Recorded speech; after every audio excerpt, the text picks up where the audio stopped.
தாவேகா அமைச்சரவையில் விடுதலை சிறுத்தைகள் கட்சி இடம்பெற வேண்டும் என அமைச்சர் ஆதவ் அர்ஜுனா அழைப்பு விடுத்திருக்கிறார்.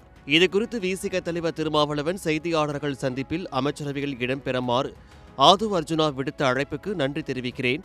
பதவியேற்புக்கு பின்னர் எங்கள் அலுவலகம் வந்த முதல்வர் விஜய் அமைச்சரவைகள் இணையுமாறு வலியுறுத்தினார். அதனை மீண்டும் அமைச்சர் ஆதவ் அர்ஜுனா வழிமொழிந்துள்ளார். 2026 தேர்தலில் திமுக கூட்டணிகள் போட்டியிட்டு 2 இடங்களில் வெற்றி பெற்றோம். தாவேகா கூட்டணிகள் இணைந்து நாங்கள் தேர்தலை சந்திக்கவில்லை. எனவே தாவேகா ஆட்சி அமைக்க நாங்கள் நிபந்தனையற்ற ஆதரவை நல்கினோம். தற்போது வெளிப்படையாகவே விசிக, IUML அமைச்சரவையில் இடம்பெற வேண்டுமென தாவேகா தரப்பில் அழைப்பு விடுத்துள்ளனர். அவர்களின் அழைப்பை மதிக்கிறோம். இதுகுறித்து முன்னணி பொறுப்பாளர்களுடன் கலந்து பேசி விரைவில் எங்கள் முடிவை அறிவிப்போம் என்றார். இந்நிலையில் விசிக தலைவர் திருமாவளவன் தாவேகா அமைச்சரவையில் இடம்பெறப் போவதாக புதிய தகவல்கள் வெளியாகி இருக்கின்றன. இதற்காக முதல்வர் விஜய் ராஜினாமா செய்த திருச்சி கிழக்கு தொகுதியின் இடைத்தேர்தலில் திருமாவளவன் வேட்பாளராக களமிறங்கப் போவதாகவும் கூறப்படுகிறது.